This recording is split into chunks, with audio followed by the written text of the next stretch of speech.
So this is the front of my good friend and mentor, the Fruit OG, or Tom, aka the Fruit OG. I affectionately call him that, just because he's been doing this longer than I've been alive. So this is a beautiful display of, once again, elegant edible landscape. This is kind of more what most people would probably want in their front yard, a mixture of edible plants with medicinal plants and flowering plants, stuff that's great for pollinators, uh, bees, butterflies, hummingbirds, all that good stuff, while still looking beautiful. But then he's got tons of edible stuff still.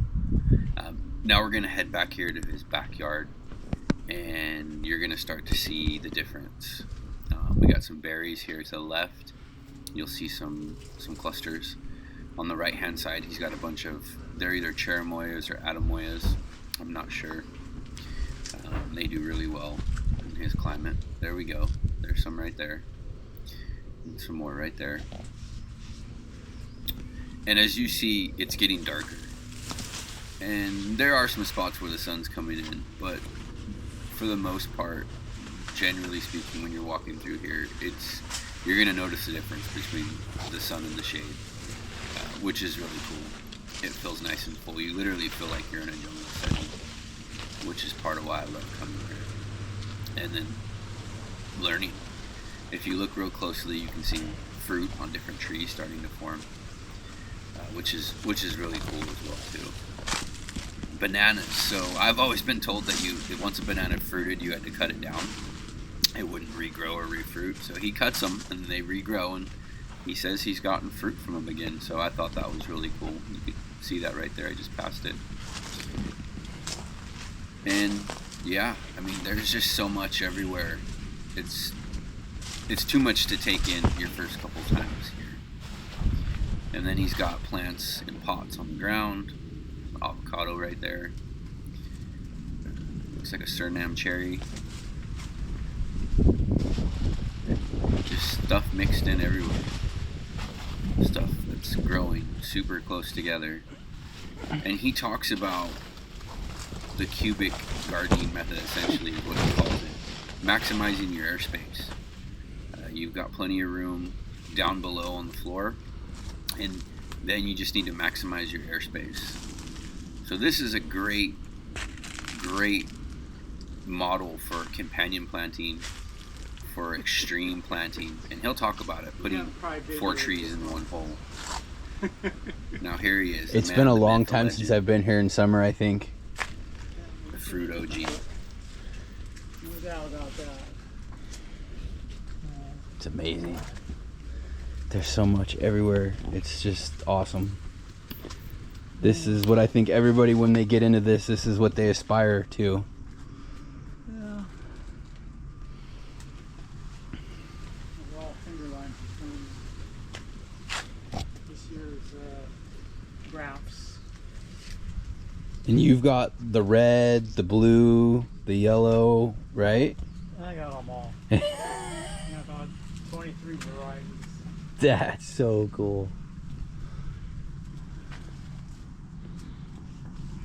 Besides the one that you're eating, what's your favorite? Gummy Chama. Gummy Chama? Yeah. And followed by Cherry the Rio Grande, just because it's very similar, different shape, but it comes in earlier than Gummy Chama. See, Cherry the Rio Grande is a pretty early fruit, really. You know, it's like loquat. You know, loquats are pretty early. And, you know, a yard like this, if you can't eat something every day of the year, you don't have the right plants, or you don't have enough of them. So, yeah. So, what do I do? And what year did you start this? I don't know. Maybe when I was 6. I don't know. Who's counting? You know. Sometimes you look at cement and there's dates on it, but I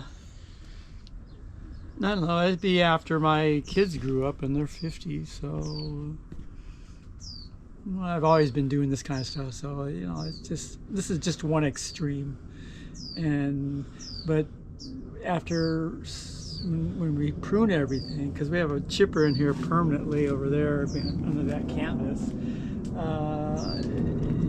we get the sun. We actually get to see the sun, and then the plants all really like that, and therefore they grow like you see now. And there is no sun now; you can't see anything. But it's 20 degrees cooler in here than in the front yard. Yeah. And you can have 2-story houses around you, but you don't know it, and that's half of what you're doing. Is you're creating your privacy if you want that, and but everything you see you can eat, and that's kind of a good thing. So before edible landscapes were a thing, you were already doing it. Oh yeah. The rare fruit growers were doing that, and I would see what they were doing, but I can honestly go back there and say that of all the rare fruit growers that I've known, nobody is this crazy, let's just say, in a small area, because over is backyard arborists or whatever we want to call it. But this is, I counted all these, I recorded all these, and there was 250 like 10 years ago, and I haven't stopped planting things. So